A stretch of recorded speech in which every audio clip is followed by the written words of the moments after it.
Good morning. Hello, good morning. Shimi, nagawa mo ba yung assignment natin sa math? Oo, pero nangangalahati pa lang ako. Pakopya naman ako, please, kahit kalahati pa lang. Okay.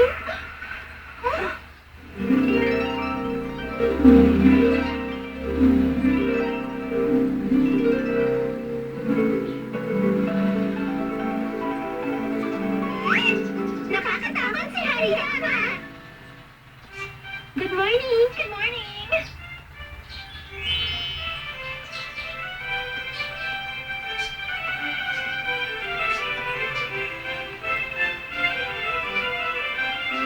Si Hariyama, pinakamagandang babae sa klase.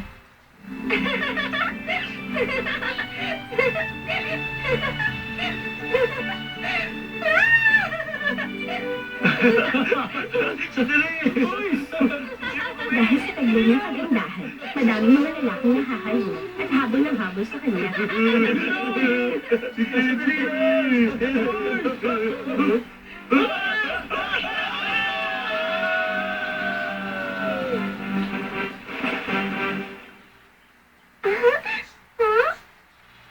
Bakit? Ano nangyari?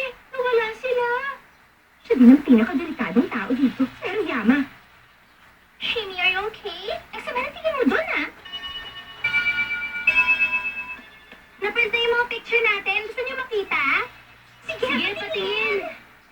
Wow! Wow, ang sino ng pagkakakuha dito? Kapit pala ako dito. Patingin. Eto, anong ginagawa mo dito? Ay, hindi ko masyadong gusto yan.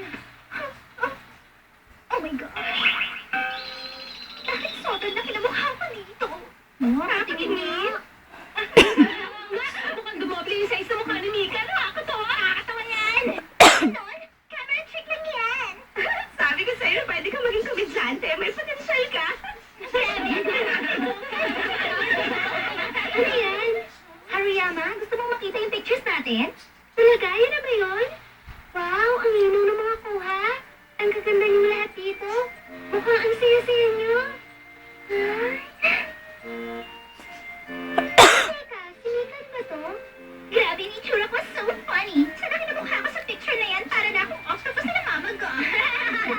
Gusto na ako ka naman. Hindi naman eh. Tingin ko hindi nakakatawa.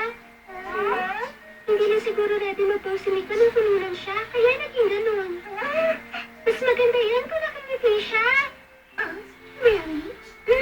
Mas okay kung lagi ko nakangiti, Mika. Mas cute kasi. What are you talking about? Hindi natabi ako.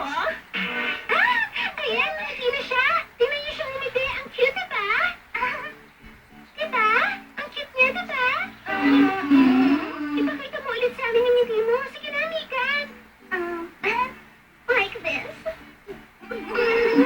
Medyo na isa lang yan sa ngiti mo kanina.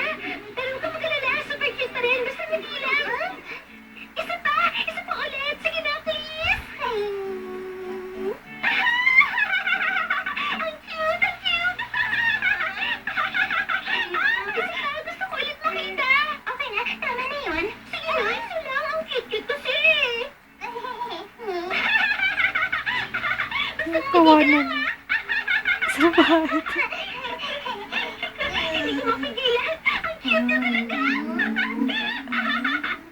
Parang pinagtitripan niya lang si Mika. Delikadong tao ito. Kailangan talagang mag-ingat sa kanya.